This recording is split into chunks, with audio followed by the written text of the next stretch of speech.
So it's like Thursday morning, right? So it's like we're back where we started. There's still snow outside. hmm I still had to clean up one of the cars, and I still had to put salt around the driveway and around the walkway. Do I look like I'm having fun here? I'm just about done with this. And it's total leggings weather. So, you know what's the thing I miss the most about summer? I can't see my toes. Like I can't see them. They're always shrouded in socks and they're always in boots. Like I've been wearing boots nonstop since maybe the middle of October or something because it turned cool really quickly. So I found myself wearing boots in the first week of October and I was like, no, no, no. But then I really needed to wear it. I started with so by the middle of October, you didn't have a choice. I didn't even get to wear leather boots this season because it was so quick. And it's fall, so you like to wear your leather boots with your socks and your cuffs around it and look real cute and stuff. Didn't get to look cute.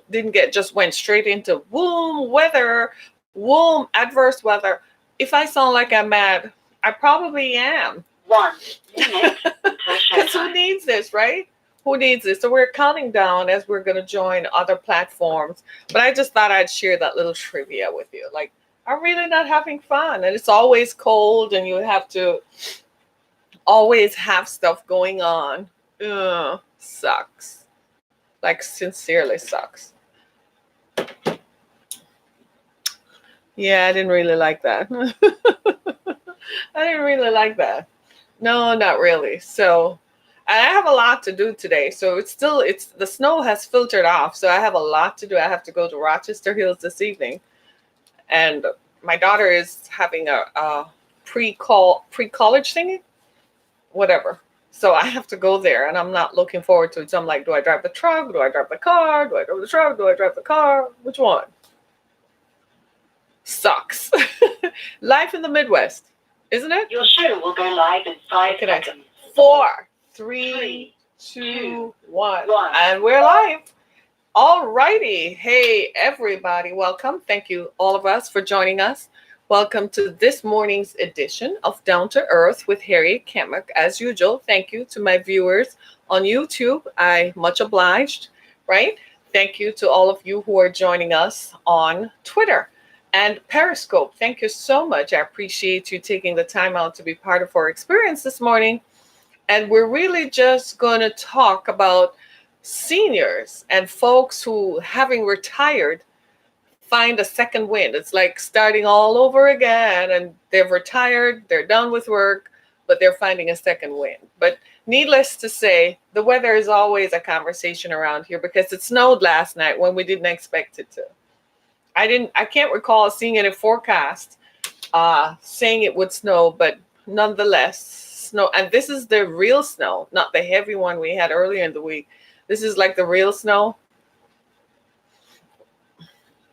So for those of you who are driving Teslas, right? Tesla is a summer car meant to be driven in San Francisco. Don't bring it out here in the Midwest because the temperatures here in the Midwest are extremely cold and your Tesla will not survive. Last year, driving down one of the freeways here, I saw one over on the side. They had to get it towed. It couldn't start. I mean, and I know the person probably thought, oh, well, I have a battery problem. I'm like, dude, it was 10 below. It's not going to work, right? So those of you who are driving Teslas, keep that for your summer ride, spring and summer. Don't bring your Tesla out in the winter because even the screen will freeze. How many of you are having that? iPhone sent out an update, right? Didn't they? And every time they send out an update, your phone screen freezes. So now I'm back to having frozen screens and so on. So what I'm saying is in this weather, you are most likely to find that your devices freeze up. So don't leave your car, your computer, your laptops in your cars overnight, not even if it's parked in the garage, unless you have a heated attached garage. Anyone? Your garage is heated, then you can leave it in there, but don't leave your iPads, your phone. Sometimes you know how you just leave your phone inside your car and you're like, I can't be bothered with going back to get it. Don't leave it. It's adverse weather. It's very difficult. It's very different, right? Keep stuff in your car. Keep a coat in your car.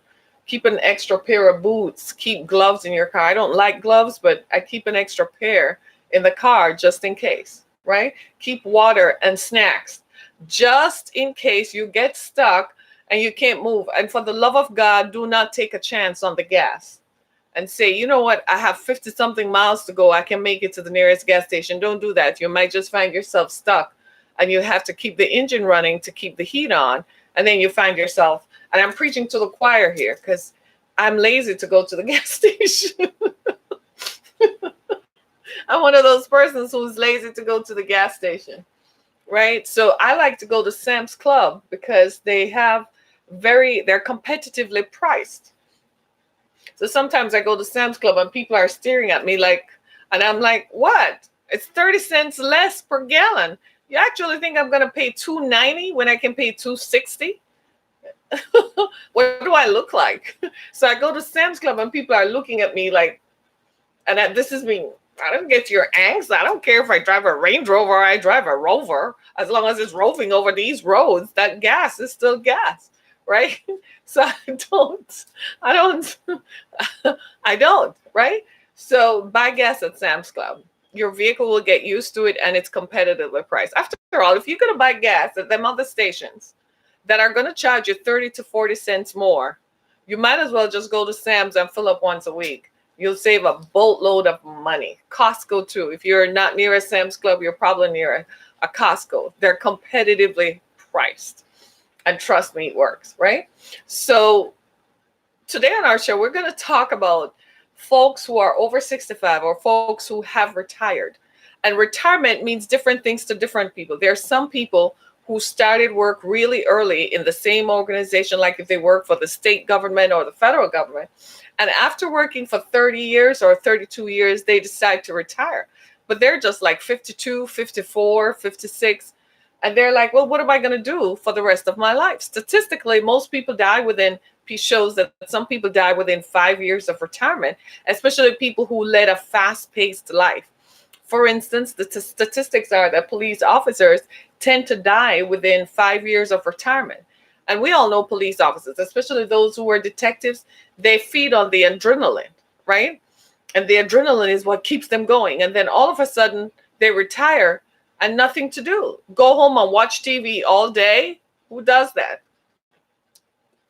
Right? So people who are retired are actually re-emerging, and they're not going back in the field that they were in. They're not returning. So let's say they worked for the state government, right? When they retire, they're not going back to it. People who retire from the armed forces. My brother is retired Navy. He never went back there. He never went back there. He had to do, I think he was 4 or 5 years. He had to be on call. So he had to be available if they called. So he couldn't do anything. He didn't go back. After his 4 or 5 years, he was like, what up? I'm done. He said, for the first time, I don't have to be confined to that. He said, I'll find something else to do. Well, this is what is happening. A lot of people are retired and they are having more fun because finally they're at the stage in life where they say, I can take a risk. Having worked for 30 years or 23 years based on the industry they're in and how old they were when they entered, they're finally able now to be financially stable. So that means they can provide for their daily living expenses. And they're like, I have a little money. I think I want to try something. And, their family and friends are like, no, don't use the money because what if something happens? And they're like, I don't care either way. I want to try it. Even if I fail, I still want to try it. So a lot of them are starting new industries. A lot of them are starting new things. And guess what?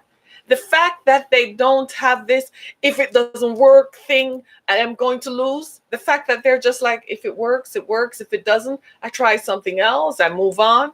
They're having more fun and they're appearing out to live longer because they're more fulfilled. Well, what does that tell all of us about life? It seems to me that no matter what field you find yourself in, even if you're plugging a thing at the plant, even if you're punching a clock and going to the plant, still have fun. I've always believed that you should have a side gig, a side hustle. They call it gigs today. I used to call it just a side hustle. I am of the belief that you should always have a side hustle. It keeps you motivated and it keeps you going. When I worked full time for other people, I work full time for myself now. When I worked full time for other people, what I used to find is that I would work full time, but I got my derived my sense of fulfillment from my side activities where I was working for myself. I was building Harriet Chemic Media. I was finding ways to distribute my books, publish my books, get the word out about the programs that I like. And so it kept me motivated. So when the full time job left, the full time job was funding the dream. And when the full time job left, I found that it's a good thing I had my side hustle because it kept me sane. Well, that's what retired folks are doing. They're saying, I am not going to be like my parents or grandparents. I don't want at 65 or 66 or 70 to find myself locked up in a nursing home, unable to feed myself, and my brains are frozen. And I'm a zombie living for the next 10 years. They're like, if I'm going to live, I'm going to live. So what they do is immerse themselves in something that they like to do. And you know what it does? It's fulfilling. It becomes its own self-fulfilling prophecy. Whether or not they succeed is not the answer. So if they launch a new thing, if it makes money, fine. If it doesn't, okay. It's not about that. You know what it is about? That they derive a healthy sense of self and a healthier perspective on what really matters. That if I'm doing something and my heart and soul are in it, it's going to fulfill me and I'm going to derive some sort of satisfaction. That perhaps the unintended benefit is that it lengthens my life. I myself to be honest with you, I cannot see a world in which I ever tell myself I'll retire. I've been telling myself from ever since I knew myself that I will never retire. As long as I live, I am going to be engaged actively in something. I can't be the type of person to sit back and just sit down. And then what happened? You turn 75 or 76 and somebody has to spoon feed you. Somebody has to take your diapers off. Diapers? I changed my baby's diapers. Do you see what I'm saying? So for me, I see where seniors are feeling like that because I'm like, I'm never going to retire. But if I reach the age of majority, right? When I reach the age of majority, when the government says this is the age at which you can choose to retire, I'll be like, hell to the no. Because you all know that after 72, we stop paying income taxes. Did you all know that? You all knew that, right? After 72, you don't pay income taxes anymore, which explains why there's so many people alive today. Because you tell yourself, I am going to live until I'm after 72, so I won't have to pay income taxes. Years ago, when I lived in Florida, one of my neighbors was such a man, right? He was 80 and he was still working, y'all. And he used to work in the hotels as a waiter or busboy or something, right? And when he retired, he found himself, he said, at 65, still feeling strong and healthy, right? So he went back to the hotel and he said, I don't feel like working. So they hired him. Then he found out that after 72, he wouldn't pay income tax. He lived way past 72. I think his body was just like, I can't carry you anymore. Let me just roll over. He did. And he had fun. He would wake up and go to work. And he just was so inducted into this thing of working. It was anathema to him to stay home. He played golf. Yeah, on the weekends. That was it for him. Right? And the grandkids came over and he was like, you're telling me this is my life? And he did what he could. He sincerely did what he could. And he lived past 72. And he used to show me his pay stub. He said, see, I don't pay income taxes anymore. He thought he was, getting something. But he lived with life and he worked overnight. So every evening by 6 o'clock, he was leaving to go to work. And it was so much a part of him, he couldn't get it out. And he didn't come back home until 3 or 4 o'clock in the morning. He had fun. He said he liked the activity. He liked being out. And so what am I saying? I'm saying I think it's teaching all of us how to live and how to be better at living. I think we haven't really figured out how to be better at living. I think we haven't figured out that we need to, what we consider to be real. I think we need to strive for financial stability, right? And achieve financial stability. But after you get that, you will find yourself asking yourself, what's next? What's next? My ex-husband thought he was slick. When I met him, he was retired at 40, or he was past 40, a little past 40. And he said he thought he was slick. He said, I made enough money in my life. I can, the way he thought he had it figured out, right? And what happened to him was he set in motion. When you tell yourself that you retire, guess what? You tell your body literally to shut down. You tell your body to stop performing. You tell your mind to stop looking for opportunities. And so he isolated himself kind of, and he stopped thinking. 10 years later, you know what he said? It was the worst decision he had ever made. He regretted it because he said, all of a sudden, I find myself going to the doctor for stuff that he said I would never have thought about going to the doctor. He said, and I said, because you don't have anything to think about. Find yourself a project. And that is what I'm saying to all of you. Even if you have a full-time job, even if you think your full-time job consumes you, I am saying to you, find yourself a side gig. Find yourself a project that you can immerse yourself in, because you need something to think other than all the negativity. Because, you go to work, you get up and all you think about is work. You're working for someone because you got to pay the bills. And so you're working, and all you're thinking about is working. And then you go home and you're like, you just gel out before the TV. You know what you're telling yourself? You're programming yourself. You're telling yourself that after 7 o'clock at night, you don't need to think, that everything should shut down. Well, you're setting yourself up for failure, because by the time you retire, you will find that you have no use. Don't do that to yourself. Because we're sending subliminal messages to our cells and to our bodies. You have to get up. You have to tell yourself and find something to do. It doesn't matter. After you get past 55, it doesn't matter if it is successful. After you get past a certain age, you realize that success is in the eyes of the beholder. You don't care after a certain age. After 45, I'm just going to be honest with you, you don't care if the next person thinks you're successful. After 50, you definitely don't give a hoot. You want people, you're like, if I survive this far, dude, you can go sit down. Girl, go sit down and talk about something else. Do you see what I'm saying? So after a while, success and a definition of success does not look like what someone else might think it is.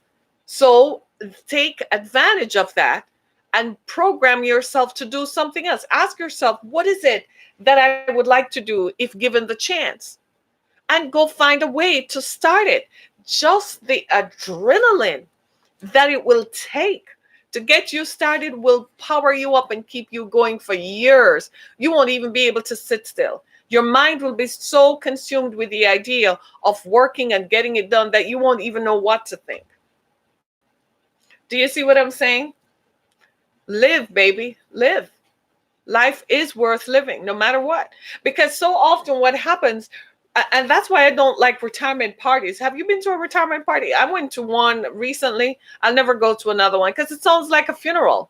It sounds like they're telling you goodbye. Retirement parties, it's like the sum total of everything that you worked for. They're going to give you a party. I'm like, send me on a darn cruise. Give me a round the world trip. I don't want to see y'all because it sounds like a funeral. And they're saying, well, when you first started, it sounds like they're reading your obituary at a funeral. No. Take that money, go on a trip. Take some time off. Go tour Europe for 3 weeks. It's cold now, but, plan a trip for the summer. Go tour Europe. Go to China. I wouldn't, but okay. You might turn you on. But for me, I think they'll lock me up, so I'm not going to China. I don't think they value people. So I'm definitely not someone they would value. So nope, I'm not going. Right? Go to India. That's a place that a lot of people don't think of going. At least over in India, they're going to value you. You're not going to disappear into the great, absentee or whatever. Do you see what I'm saying? And plan a trip. Go see other places in the world. Go on in the Congo. Go on a safari in Africa. Go down to South Africa. You'll come back from there, right? Go to South Africa. Go see how other people live. Go and see the Northern Lights in Norway and Sweden. Do you see what I'm saying? And then when you come back, say, I want to start something, and start it. If you feel like taking out a line of credit just simply based on credit, go do it. You say, I'll pay it back. How much is it going to cost me? $300-$400 a month. I'll take the line of credit. If you don't want to use your retirement money to do it. Do you see what I'm saying? But at least go do something. Don't just sit there, right? Because nowadays we're living longer. I don't know if it has anything to do with medicine, so we're not dying young, from early diseases that a previous generation ago killed a previous generation. We're living longer. We're living so much longer. We're living. So since we don't know, like, they haven't really put a clock on it yet, and they're not like, well, whatever, live. I don't know what's going to happen, so live. You see what I'm saying? And it's hard to imagine that, but you will get there. Some of you started working, most of us started working from in our 20s. As soon as you graduate college, you're thrown into the world of work. You're tired by the time you're 50. And especially if you've spent a lifetime raising children, you want to think of something different, right? I look at in today's world, for instance, I'm looking at CEOs. And you remember once upon a time, they were old, white-haired, with wrinkles, and with their glasses popped up on their heads or whatever. You notice how today's 60-year-old CEOs look? They're as vital and as vibrant as if they were in their 40s. You know what that is? That is them telling themselves that I'm not giving up and I'm not quitting. That is what that is. They're powering themselves up. They're working out. They've spent the last 20 years eating right, and they're working out, so they look vital. They don't look like they're anywhere near, 1 foot in the grave and 1 foot on a banana peel, sliding into the grave at 60 or 65. These dudes are playing golf, for crying out loud. They're powered up. And for a long time, we used to say, well, they married a younger wife, so they got to keep it going. Now, some of them are choosing to stay with their first wives and still look amazing and still look great. Why? It's the way that you think. And to be honest with you, a smart man knows that if you want a happy life and you want to live longer, you don't mess up the first marriage. If it's going good, you don't mess it up because you don't recover. A smart man will tell you that. You think you do, it's temporary, but you don't, because you're always thinking back. And then you had to split your assets, divide up yourself, and the resulting chaos, it takes 5 to 10 years to resolve. That's 10 years off your life. All of a sudden, you wake up one day and how you thought you would look, you look drawn, and the wife you married, who was 20 years younger than you, still look young. Then you find out that she's having sex with somebody younger than you. And your first wife is sitting over there looking like she just dropped off the clock. Like the clock stopped ticking when you left her. And the clock stopped, and she looks great. But she don't want you anymore because she has other things to think about. Do you see what I'm saying? A smart man knows that the thing to do is to build a life with someone and stay with it. Choose the right person initially and stay with it and work through it. Right? So in other words, what I'm saying, if you aren't married yet, that's some good advice for you. Choose the right person, not someone who makes your genitals happy, not someone whom you think you're in love with, because love is fleeting. Love is very conditional. Choose someone who is the right person and stay with that, right?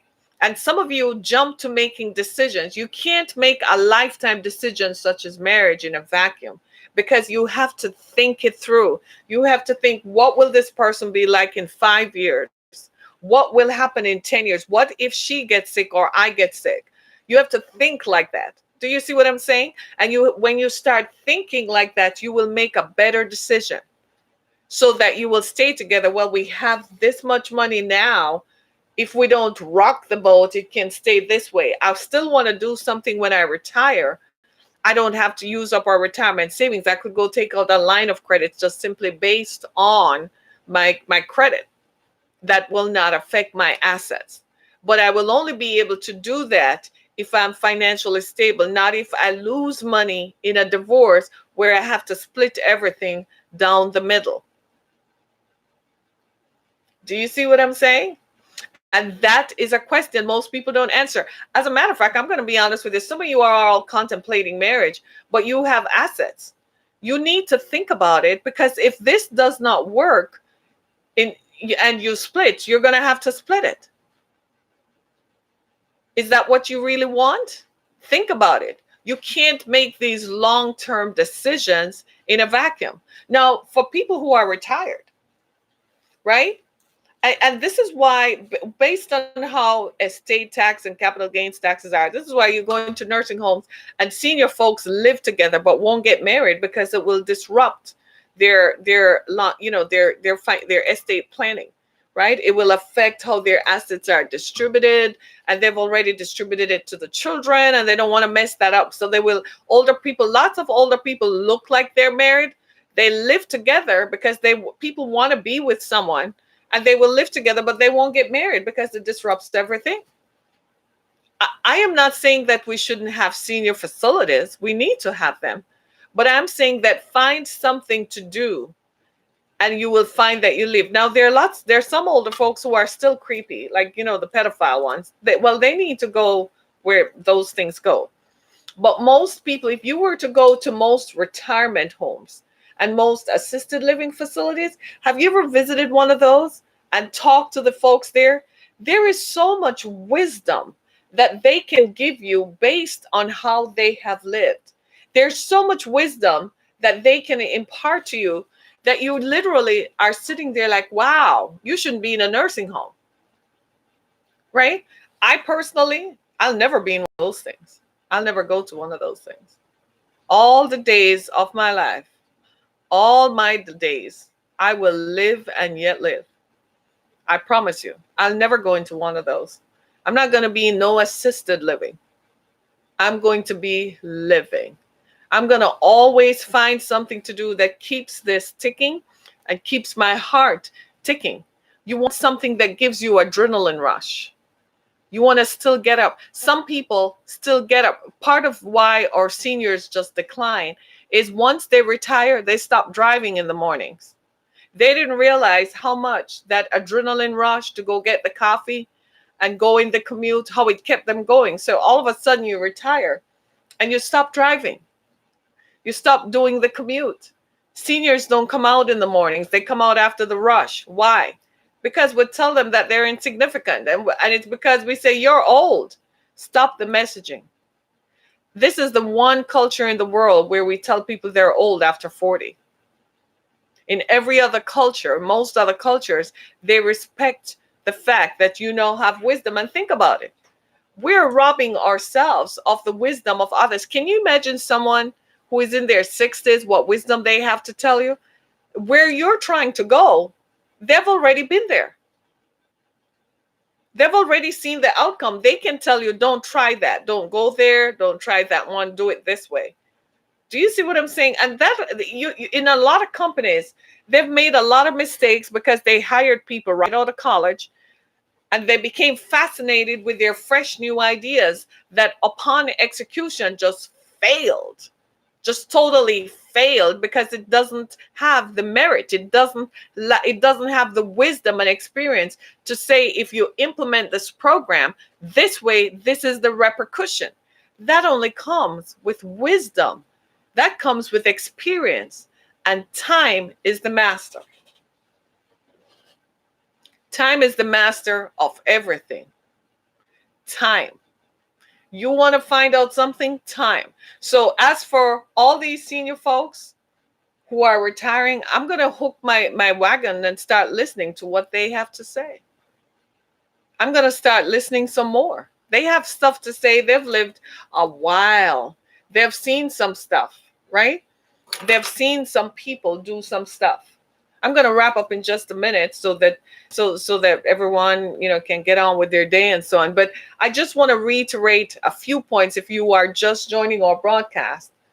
Just so we're talking about seniors, folks who have retired, persons who have retired. and who have found a second wind, if you will, who have found that in retirement, they're finding way more fulfillment because now they can actually do what they want to do. So you got retired. And some of us are so chained to the idea of getting up and going to work at 8 o'clock. It never occurred to us that you paid that due. So now you can go and do something. So your day might not start at 8. It might start at 10 or 11. But guess what? You're still packing the hours because at 7 o'clock, you're still going. Still go on out and meet with people. Still have coffee. Still meet with people in coffee houses. You can change the way you dress. You don't have to wear a suit and tie. You can dress like I do. You can dress in athletic wear. You can dress relaxed and casually. But go find yourself a group of young people and mentor them. You could even start a mentorship group even from amongst the people you worked with. Showing them how to navigate the world and how to navigate careers. Years ago, one of my mentors, he was a mentor to me. He's a psychologist, a child psychologist. He specializes in the treatment of children's trauma.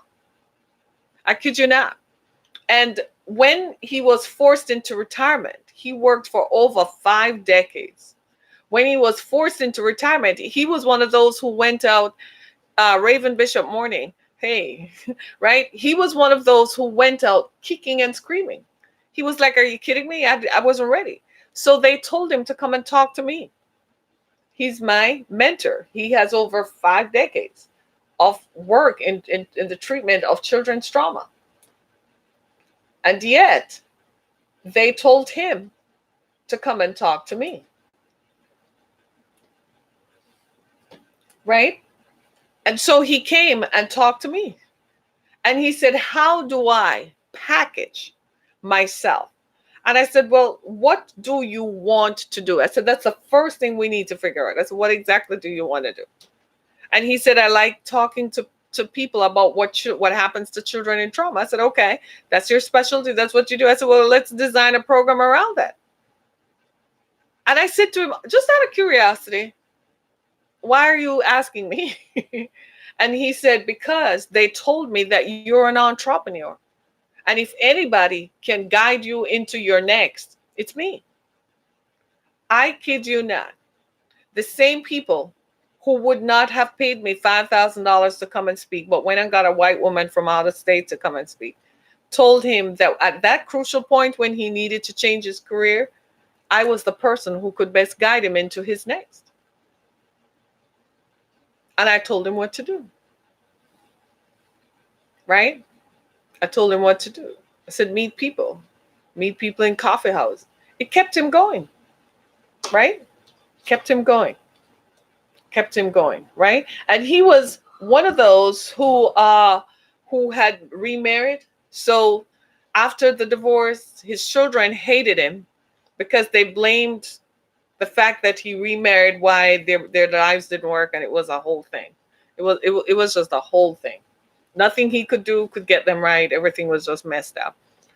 And I said, well, you finally have time now to sit down and think about it. You finally have the time to figure out if this is what you want to do. Now, what are you going to do about it? Because you were so busy working, you weren't dealing with it. Now is the time when you have to deal with it. So I said, start by having a relationship with your kids. You can't turn the clock back. You can't stop it, but you can start apologizing for your missteps. And months after that, when I checked in with him, we found that he had actually tried it, and it had opened the door for him to develop a different kind of relationship with his daughter. So at least he was deriving some level of satisfaction from the fact that at least he was in communication with her and he was trying to reach his son.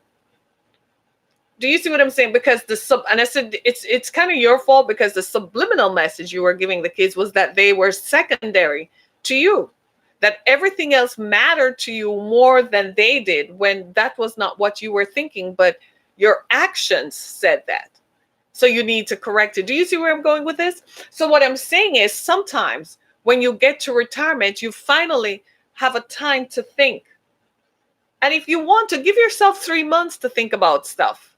Tell yourself, put yourself on a timeline. You have 3 months to think through this and that, everything you want to think about. Here's what, give yourself a laundry list of stuff you want to think through, and think through it, and then be done.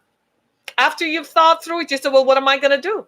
Because part of the thinking is, why did this happen? How did I get here? How did this happen? How did I get to this? But now, what's the change? What's the effect? What's the result going to be? How do I want to deal with this? And move on it and execute. You will live longer. None of us need to get into retirement or get into that part of life and have ourselves and find that we have ourselves a situation that we have to think about. None of us, right? Do you see what I'm saying? None of us need to do that. All of us need to be able to say, okay, this happened. I wasn't proud of it, but here is how I can change that narrative going forward. And sometimes you have to ask yourself, what was the messaging around what was going on? When that happened, what happened? And some of us, we have made some missteps. There are some things we could have done better. There are some things that should not have happened, right? And we could have handled it or managed it better. And one of the things that's amazing to me as I talk to people who have faced some sort of public outcry, some public scandal, and I've often, when I listen to them, and I would ask the question, well, who were you listening to at the time? It was obvious to me that you could have managed that better, that this was a better way to handle it. Who were you listening to? It's mind-blowing to me how people don't think through stuff, especially at crisis moments. And we're good for that. At moments of crisis, we're like that. So don't wait for a crisis to make you start your second gig. Be thinking about it. Plan for it. If you're 45, start planning for retirement, because they will find a way to force you out, especially if you've been there a while. You might just be at the point where if you don't demonstrate some usefulness, they might want to put you out. So go sign yourself up for a new course. Transfer to another department where you can learn new stuff. You'll still have the longevity and the seniority, but go to another area where you tell them you're looking to learn new stuff. Make it known that you want to learn new things. And start planning for the exit, because the exit will come. So when it comes, it doesn't take you up. So many times, I remember about 3 years ago, when my mother was sick, one of the things that helped me was I would go to the mall and sit down. You know, you just buy a latte, right? And you know me, I like a chai tea. You see me and I got a chai tea stuff going on. And I would buy myself a latte. I kid you not, folks. And I would go to the mall and just sit down and I would just be still, right? With all the noise and humdrum that was going on. And I remember seeing a man there, and it was obvious that he had just retired. Now, for some of you who have worked for so long and your wives didn't work, your wife is not really happy when you retire, because she's like, oh my God, no, he's going to take it all out on me, right? And he retired. And you could tell that he was searching for his usefulness. He was so used to putting on a shirt and tie. He's at the mall with his wife in the morning. It was probably about 11:30, and he had on his shirt and tie and his shoes, his dress shoes, like he was headed to the office. You could look at his face and tell this man was not having a good time. And his wife was just going in and out of stores because his attitude was, don't talk to me, don't touch me. You could tell he had just retired. They gave him the watch. And now he's trying to find meaning in life. You know what happened? It's too late. You want to have your side gig set up so that you can segue into it immediately past retirement. It's not something that you go home and you have to think about, because the time could be lost. You might even find yourself talking yourself out of it. You might fall into depression because now people are not calling you as often. They're not emailing you. And the people whom you used to work with, who found you valuable and useful, you don't have that value and use to them anymore. So they're not calling you or chasing you down or trying to get with you or get to you because you're no longer valuable to them. Your value, your net worth, your value to them has ceased. There's an expiration date on it. Those things affect you. And so what you have to do is to have something else that's equally absorbing, and you have to have it so that you step out of this, you step right into it. The next day after you retire, you start the first new day full time in charge of your corporate empire. Get a website going, start an online conversation, and start thinking about it. And just sit back and watch it grow. And even if it doesn't turn out and make as much money as you want it to be, so what? You're doing this because it keeps you going. You're not doing this because somebody else, is trying to tell you anything. No. Do you see what I'm saying, y'all? Makes sense? And this is why the folks who are doing this post-retirement, they're prospering. Because they take the edge off. They tell themselves, I'm in it for the fun of it. I'm in it to win. I'm winning just by surviving. I'm winning just by living. Right? They say sometimes you don't know how valuable life is until you almost lose it. Retirement is kind of losing it, because it's almost as if one group of people have now rendered you and said you are no longer valuable. Right? So now you have to get over here and find some sort of value.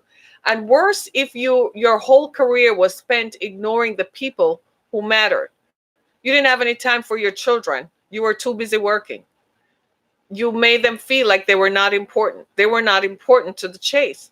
You made your spouse feel like they were not important at all. They were just hanging in there.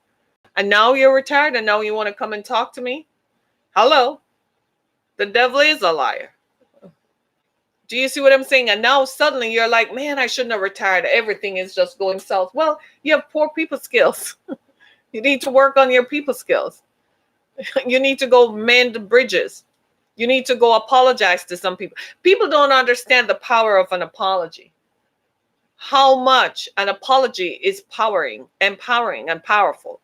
You need to sometimes, some of us need to go tell some people, I am sorry that I said those words. I am sorry that I hurt you. I'm sorry that my actions impacted you. I'm sorry I wasn't there for your 10th birthday because I thought work was more important and I went on an out of town business trip. I'm sorry. Well, some of us don't even realize how important it is to go tell your spouse, thank you for holding it together all these years so that I could be free to go do this. I'm sorry that I never told you how grateful I am that, you kept the house going and you kept the family going while I was busy. We don't realize that. The power of saying I'm sorry, right? It will help you. It will help you. We're going to talk about that some more soon. The power of an apology. You want to talk about that, right? The power, there's power in that stuff. There's power in it. There's power in it. People want to dismiss it. The people who want to dismiss it are the people who find it difficult to cope with the stuff that they've done. Have you ever noticed that people who always say you should forgive everything and forgive everybody are the people who have done the most damage? The people who have hurt you the most are the people who are the first ones to jump up and say forgive. And they've done the most damage. They don't have a clue what the power of an apology could do. You want me to forgive you and you want to be forgiven. How about apologizing and taking ownership that you did something in the first place? Because you're just going to keep on doing it. Right? So as you move into retirement, look at it not as retirement, but look at it as your next. Look at it as your next level. And for the love of God, live gloriously, live with power, live with might, live as if there is a spirit in you that is keeping you going every day. Live and yet live. And while you live, live. And if you find that you're doing something, do it because you enjoy it. Do it and sip your cup of latte. The children are grown. They're out of the house. Don't take on people's other kids. Don't take on grandkids. Let them learn to raise their children just as you had to raise yours. So you can sleep until 8 o'clock in the mornings. Right? And you can get up and make yourself, good morning, right? Good morning. And you can make yourself a cup of coffee and walk around your house in your robe and your PJs. And then when you're done, you get up and you go out to the coffee shop. And you say, who am I going to talk to today? And just sit there and take your laptop and start doing something. Live. And then find yourself, you know what? I'm coming here every day. I need to find myself something to do. Right? Don't quit yet. It's not time yet. So many times I've seen too many people retire and then they're gone. I have a neighbor who retired 15 years ago. Oh my God. He cuts his lawn, he shovels his driveway and mine, right? And he goes out. He mentors people as an Alcoholics Anonymous. And he said, why? Because he said, I was an alcoholic most of the time I worked. So he mentors people. It's so fulfilling. The dude comes over to my house and grabs a ladder, y'all, and says, your light bulb needs changing. I just changed it for you. I kid you not. You know how old he is? He tells me he's 72. If he tells me he's 72, he is shaved off about 3 years, don't you think? He looks like he just turned 50. I was so shocked when he told me he was 72. I thought the man was going to say he's 40. He's 45. The energy that he has. And he's been retired for 15 years. He says, I can afford to do what I want to do. So it's while you young uns are out there cleaning off your cars to go to work, he's sitting in his den watching us in the morning, sipping his coffee and laughing. And then get this, when he's done, dude is gone up to Ramshorn or wherever. I kid you not. And have his midday lunch and roll with the other fellas. He said, I just meet the fellas every now and then. And the ladies. I'm telling you, he's having fun. I'm like, don't you want to start something? He said, no, I'll leave that to my kids. I'm good. Every now and then, I take a 3-week cruise. I go somewhere,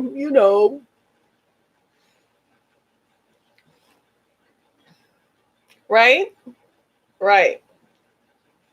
You got to do this, y'all. You got to do this. Life is for living. I got to go. I got stuff to do. If this message has been a blessing to you, do me a favor. Go to the exodusfoundation.com and help us.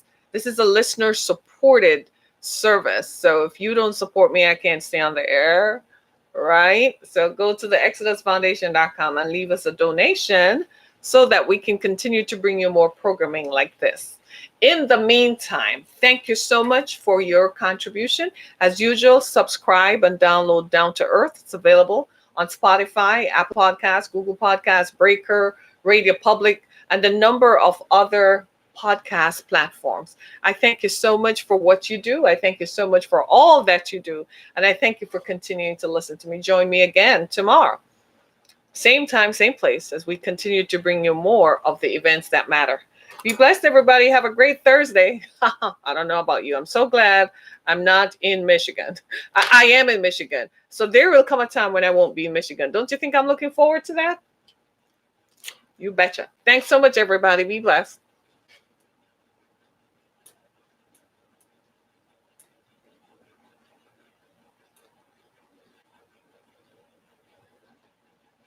Thanks, everybody. Be blessed.